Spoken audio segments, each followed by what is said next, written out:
Labas, brangi.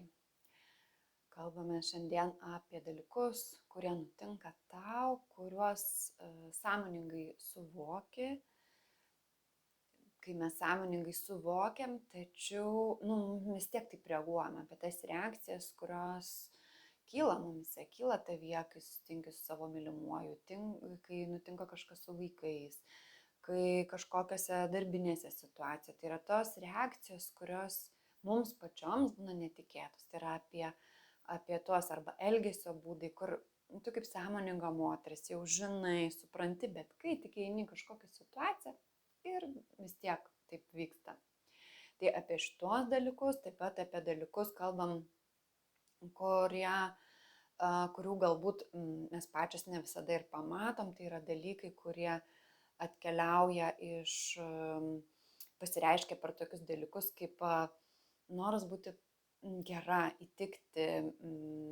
Ir ne ta prasme, kad specialiai nestengiuosi, bet tokia kaip ir tendencija tarsi save pastatau truputį tolesniai vietoj nei kitus. Tai ar vaikai, ar vyras, ar kažkokie draugai, draugės, ar klientai, klientės atsiranda. Ir po to tada kas lieka, tas lieka. Tai toksai arba noras, taip pat su tuo susijęs noras būti vertinamai kitų. Tai yra išgirsti iš kitų žmonių patvirtinimą, kad tai, brangi, tu esi puikiai, tu darai tą gerai, tu atrodai gerai, tu tas anas. Galbūt tai nėra taip ryšku, kad kaip sąmoninga moteris, kad sakytum, gal man čia liapsių reikia. Ne, bet toks vidinis tarsi, kai išgirsti kitus žmonės kažką apie tave patvirtinant, tarsi kažkas tai kitaip suvibruoja šitie dalykai. Ir trečias dalykas tai yra, kai kažkas erzina iš šeimos narių, ypatingai kalbu apie mamą, apie tėtį, kur tos nesibaigiančios istorijos, kur erzina kažkokios situacijos su vienu, su kitu tėvu, ar iš praeities iškyla, ar dabartyje. Kartais būna dabartyje, atrodo visai normalūs, pagarbus santykiai, tačiau kažkas taip ne iki galo, kažkur tai kažkas tai, žinai, kažkokie prisiminimai ateina. Tai apie visus šitos dalykus ir dar daugiau pakalbėsim.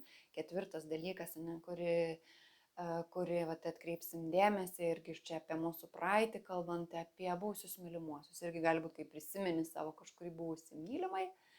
Vienus prisiminus galbūt malonumas užlieja, kažkokie šilti jausmai, bet gali būti kažkas susitraukia, kažkas kūne. Labai subtiliai, nebūtinai labai stipriai jaučiama, ne kažkokie tai, kažkas kirba, kažkokie tai kartėliai, kažkoks kartumas yra likęs. Tai vieną gali tu sąmoningai suvokti, kitą tai gali veikti, jeigu tame bagaže yra tų neišspręstų situacijų, tiesiog išsiskirstyti skirtingais keliais, bet neužbaigta, neužrašta, tokie kaip velkasi nebaigtos istorijos. Ir čia taip pat yra su dabartiniu mylimuoju, kuriuo esi, kai esi santykyje, tai ta visa istorija, kurią mes prikupėm iki šiandienos, ir iš tos praeities, nes net ir būdamos dabartiniam santykyje, tikrai sutinku moterų, kurios ir su vienu vyru turi patirtį, kitas, kur su daugeliu vyrų, čia be jokio vertinimo, be jokio lyginimo, tiesiog ta praeities patirtis su mylimuoju, buvusiais mylimaisiais ir esamuoju mylimuoju, tie praėję etapai, kur buvo visokių dalykų, kad tarsi jie, jeigu kaip uodegose nevelkasi, tai puikiai moterim žinoma ta istorija, kai kažko tai nesupyksta, susierzino, jeigu yra neišspręstų reikalų, tuoj pat mūsų prisikimba visi tie dalykai iš praeities į dabartinę situaciją. Ir čia gali būti labai nedidukė situacija ir dėl ko vyrai dažnai moterų nesupranta, sako, tai čia smulkmena buvo, čia toks skandalas padarė. Nes tas skandalas yra iš viso to, kas prisikaupė, ar ten tos reakcijos kažkokios tai tokios didelės. Tai va šitie visi aspektai, ir mes šiandien gana plačiai nors tam pasidalinti, jie aprėmė kalbą apie mūsų praeitį. Ir dabar, kai keliauja mane per vėlinių laiką, per rudenio, per tamsų mėnulį, ne, tai visa ta, visa tai pradeda kirbėti, judėti ir gana lengva tai darosi apčiuopti. Tai kad ta praeitis nesireikštų dabartie, tai reiškia, kaip tai reiškia dabartie, tom nenuspėjamom reakcijom. Tai yra, kai reaguojam neadekvačiai, kai reaguojam taip, kaip nenorim, nors žinom, kaip neturėtume elgtis tokioje situacijoje, kaip išmintinga moteris, bet nesigauna. Tai reiškia, tada yra tie povandeniniai srovės, kurios mus įtakoja.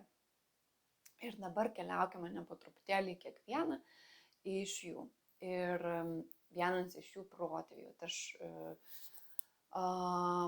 turiu relikviją šeimos giminės su įvairiais dalykais iš giminės istorijų. Nes iš tiesų yra, grįžkim prie to dalyko, kur kalbėjau apie mamą, tėtį, ne, galbūt matai situacijas atsikartojančias, kad skyrybos vyko ten, skyrybos vyko tavo gyvenime ne kartą, tenai moteris kontroliuoja vyrą, jauti, kad ir tu pradedi kontroliuoti, moteris netikėjo, kad vyras gali pasirūpinti ir viską darė pačios, jauti, kad ir tavytas ir dar visokių buvo gal nejausmingos, bet tu gimėjai jausminga, bet ten vėl dar kažkokie dalykai. Ir tokių visokiausių dalykų, kuriuos viena vertus viename iš etapų būna norisi kuo greičiau, nemano, tai aš nenoriu kaip tėvai, tikrai sutinku moterų, kuriuom gėda dėl savo tėvų arba vaikystėje buvo gėda dėl tam tikrų ir paskui tęsis ta gėda be gėdos, kaltė be kaltės, visokiausių tokių dalykų. Ir čia mes gali šitą išsikuopti dviejom kryptim. Tai yra vienas yra, kad darbas su savo vidinė mergaite, tai yra visos tavo patirtis, kurias patyrė ir jos nesąmoningai. Tai tuo metu mes dirbam tą darbą, tai yra iš tos pasąmonės ištraukiam tą, kad ta maža mergaitė tuo metu mylinti mamą, mylinti tėtį, nepriklausomai kokios ten situacijos, dramos vyko, jinai tą mažoji tu priėmė vienaip ar kitaip, tai yra kažkur susigūžė, kažkur išsigando, kažkur gynybinis mechanizmas, reakcija, kad dažnai toks mano minimas yra, kad mane mylėtų, aš turiu daryti vis geriau ir geriau, kažką įrodinėti, tarsi taip atrodė. Ir tokie mechanizmai, jie pasileido ten į to ankstyvoje vaikystėje ir jie keliauja, nors jau esam suaugusios moteris ir visa tada išlenda tas, kad reikia, kad kažkas patvirtintų. Vyras, dar kažkas iš išorės, tie patys tėvai, dar bet kokie kiti žmonės iš išorės. Ką reiškia, tuo metu nesi savyje ir negali spindėti to savo spindėjimu, kuriuo tu esi, nes tuo metu žiūrim, dairomės į kitus žmonės, kaip kas, žodžiu, vyksta. Tai čia ir keliaujant per spindinčio moteriškumo programą, tai yra vienas iš žingsnių, kai mes valom visą šitą savo praeities bagažą. Ir kai gydom vidinės mergaitės patirtis, kai išgydai prisiemi pilną atsakomybę už save, tai yra, kad ne mamai, ne tėčiui, ne kažkam, tai tą padarom, kad galėtum jaustis laisva tuo, kuo esi ir užbaigti tuos konfliktus su tėvais, su kitais žmonėmis, kai tarsi permetam atsakomybę kitiem už save. Ir norėdamos patvirtinimo, norėdamos būti mylimos, norėdamos būti vertinamos ir žinoma nesąmoningai šitą, tai kad nebereikėtų gauti patvirtinimų iš išorės ir būti jaustis vertinga pati savaime, taip pat susigrąžinti savo šitas dalykas. Tada antras, su protėvių istorija, mes kuopiam protėvių ir giminės istorijas. Ten tas atsikartojančias istorijas, jas apčiuopti, grąžinti jiems, sugrąžinti kas jiems, kas tavo tau. Ir tuo metu, čia šitoj vietoj susiduriu su klientam, kad iš tikrųjų kas nutinka, gilus nutinka pasipriešinimas dvejopas. Nes kodėl mes tas istorijas atkartojam, yra iš meilės savo giminiai. Bet kita vertus, kaip moteris išoriškai sėdi, pavyzdžiui, prieš mane ir sako, negaliu daugiau, noriu nebesusitikinėti su savo tėvais, ten tas ir anas, arba ten su tuo anuo ir taip toliau, norisi nutraukti tarsi tą ryšį. Tai išoriškai nekalbam, bet pasąmoniniu lygiu yra labai didelė meilė giminiai ir iš meilės mes tą atkartojam. Ir va čia reikia suderinti tos dalykus. Viena vertus meilė, kita vertus tai, kas jiems, tai, kas tavo jiems. Tai ir šitoj vietoj išlaviruoti, kad liktum pati su savo savimi, su meilė ir palaikymu savo protėviu, su visa gilia meilė ir tuo pačiu,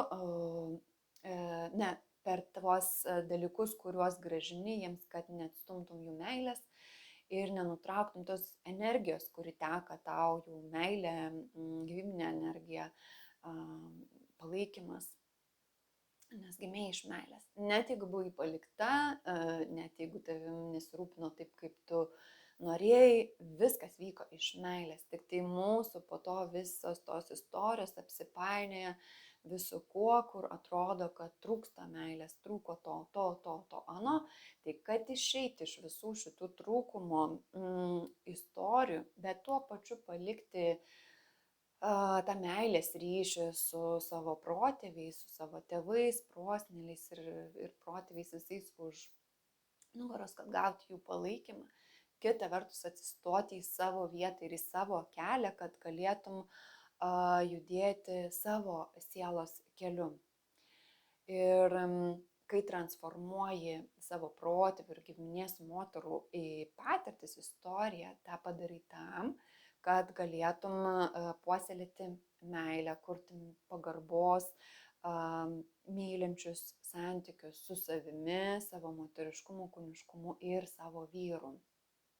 Nes tie žmonės mūsų giminės kartos, jie perdavė įvairius dalykus, kaip elgtis, ko daryti, ko nedaryti, tiesiogiai savo elgesiu ir pasąmoniniais įsitikinimais, tam, kad apsaugotų tave nuo to, ką jie patys patyrė. Bet jie patyrė daug sudėtingų dalykų, gyveno labai sudėtingose laikuose. Ir yra daug dalykų, kurie tau nebetinka. Tai va tą atsisijoti, tai kas nebetinka, tai kas yra jų, o kas yra tavo ir palikti tą meilės tėkmę, kuri tekėtų ir palaikymas iš protėvių tam, kad pati galėtum pilnai mylėti save, priimti savo kūną, moteriškumu savo vadovautis, būti vedama, nes gimei šiuo metu moteriškam kūne ir tada kurti naujos kokybės santykius su savo vyru, net kartodama tų programų, kurios buvo giminės istorija. Taip, tai vidinės mergaitės ir vidinės protėvių, čia ta praeitinė, kuri susijusi su giminė ir su protėviais susitvarkom. Ir toliau keliaujant prie buvusių mylimųjų istorijos, lygiai taip pat yra išsivalom visą tą istoriją švariai, kad būtum švari, tyra, dabar tokia kokiais. Tai nereiškia, kad yra kažkas blogai su tais santykiais, kurie buvo. Visi santykiai, kurie buvo tavo gyvenime, jie yra vertingi ir jie turėjo teisę būti. Ir net jeigu tai buvo labai skausmingos patirtis, traumuojančios patirtis ar dar kažkokios. Tačiau kas yra svarbu, kas yra transformacija. Transformacija tai yra, kai mes perkeičiam iš tos patirties pasiemam dovaną, pamoką ir keliaujam toliau visiškai laisva širdimi. Tai reiškia, nebūni įtakojama tos praeities, pasidarai laisva nuo to, kaip tavo prieš tai buvęs mylimasis tave žiūrėjo, kaip ten tave lietė, kažką netinkamai padarė, kad tos baimės ir įtampos jos neįtakotų dabartinės tavęs ir dabartinių santykių arba santykių, kuriuos kvieti dabar į savo gyvenimą, kad būtum visiškai laisva nuo tų patirčių, kad ir kokios jos būtų. O tai transformacija, tai reiškia ne tai, kad pasakau, ne, tai ne mano dalis arba man tai nepatiko, o kaip tik, ne, nors tai man ir nepatiko, nors tai buvo skausminga patirtis, nes ją išvalom, sutvarkom, per visą tai nuosekliai vedu klientės spindinčio moteriškumo programai, tiek intimioj grupiniai, tiek tos, kurios nori 100% mano asmeninio dėmesio, tai yra asmeniniai mentorystiai, perkeliaujam ir švalom ir jeigu kai esi santykėje dabar ir jisai trunka kurį laiką ir ketini jį pakelti į naują lygį, naują kokybę santykių su savo mylimuoju, šitą santykį išvalai. Tam, kad kai kažkas nutinka, būtum visiškai laisva kalbėti, nesikabintų iš praeities, iš tie dalykai, kurie nori būti pamatyti, o tai įsivaizduok kaip pavyzdį, kad tai yra, kad, kaip jeigu žiūrėti senesnės kartos irgi sakydavo apie kai kurios dalykus, pamirštam, kažkas skausmingo nutiko arba nemalonaus, pamirškim. Tai va tas pamirškim negalioja, brangi, nes jeigu kažką bandy pamiršti, protas taip gali pamiršti, negali nebeprisiminti, apie tai negalvoti. Tačiau jeigu neiškopi ir neįprasmini tų visų patirčių, tai yra toks bagažas. Ir ta energija, kuri pamiršta, tarsi uždengta, jinai tik ir laukia, kada pasirodyti tinkamai progai. O ta tinkama proga atsiranda tada, kada krenta tai yra žemas energijos lygis, kada esi pavargusi, kada vyksta kitokių kažkokių dalykų, kurie galbūt nėra tokie dideli, kaip tie buvo, bet jie tada randa progą čia pasireikšti, ne per tave išeiti, nes tai slegia tave, tavo esybę, tavo kūną ir bet kada gali aktyvuotis kūne kaip ligos, kaip kažkokie tai dalykai, kurie su laiku, jeigu žiūrėt žmogaus gyvenime, taip ir yra, kad ligos paprastai tikima, kad jos prasideda toje vyresnio amžiaus pusėje. Kodėl? Todėl, kad turi laiko visi šitie dalykai nukeliauti į kūną, vietoj to, kad mes sąmoningai išmoktume valyti savo praeitį, tai yra įprasminti. Ir tai nereiškia, kad mes po to, kai padarom, kad nenutinka kažkokių nutikimų skausmingų mūsų gyvenime. Pavyzdžiui, mano irgi lygiai taip pat. Tačiau ką aš žinau, kaip pereiti tuos etapus, kad tos įtampos neliktų mano kūne, mano emociniam lauke ir kad nestemtų kaip uodegos ir kad kai man, pavyzdžiui, mylimas pasakys ne tą žodį, kad aš reaguočiau į tą žodį, o ne prie to žodžio prisikabinčiau visą bagažą, 20 metų ir galbūt ant savo dar giminės, šimtmetį kokį prikabinti. Tai visa tai yra tam, kad būtum visiškai laisva ir galėtum atsiverti tam malonumui, tekėti per tave laisvai ir kurti aukščiausios naujo lygio kokybės santyki iš tos buvimo pilnai atsakinga už tave, atsistojusi savo vietą, savo kelio, kuriame tu esi. Ir kai išvalai tas dar taip pat ryšius su mylimaisiais, gali visiškai naujai bendrauti, pradėti kitam kokybės lygį su savo mylimuoju, kuriuo esi dabar pakelti naują lygį, arba tą, kurį kvieti į savo gyvenimą, kai jisai pasirodys. Kad leistumėsi, leistumėsi būti mylima ir garbinama tokia, kokia esi. Nes visi tie dalykai, jie tiesiog neleidžia kitam žmogui pilnai prieiti prie tavęs, kad garbinti tave, mylėti tave tokią, kokia esi, gerbti su visu tuo. Nes kai mes turim tų šešėlių, tai mums iš karto atsiranda žmonės, kurie atreaguoja tuo šešėliu, kurių mes tiesiogiai, sąmoningai nesakom, bet jie į tai reaguoja, tada mūsų reakcijos prisikabina ir įvyksta tie nesusipratimai, tie ratai, kur sukamės ir niekaip neišsprendžiam. Tai dirbdama šitą darbą, tu padarai didelį tokį išlaisvinimą savęs, susigrąžinimą savęs savo ir kuomet gali toliau keliauti savo spindinčio moteriškumo keliu. Ir tai yra vienas iš žingsnių, kuriuo lydžiu spindinčio moteriškumo programoje. pirmas pats, kurį kuopiam, tvarkom visus šitos dalykus nuosekliai, tvarkingai tiek, kiek pagal kiekvienos situaciją. Palydžiu per visus etapus, per visas programas, per visus dalykus, tai kas svarbiausia kiekvienai moteriai praeiti. Tai jeigu jauti, kad tau rezonuoja ir norisi keliauti, leistis į šitą kelionę su manimi, tai susisiek užpildydama paraišką arba parašydama man asmeninę žinutę, kuomet susisieksiu su tavim, kad patyrinėtume, kokioje situacijoje tu esi su savo meturiškumu, savo kūno priėmimu, santykių situacijai ir pažiūrėsime, kaip mes galime toliau dirbti drauge. Tai artimiausiu metu grupinė mentorystės programa startuoja, kuri nėra visada vykstanti.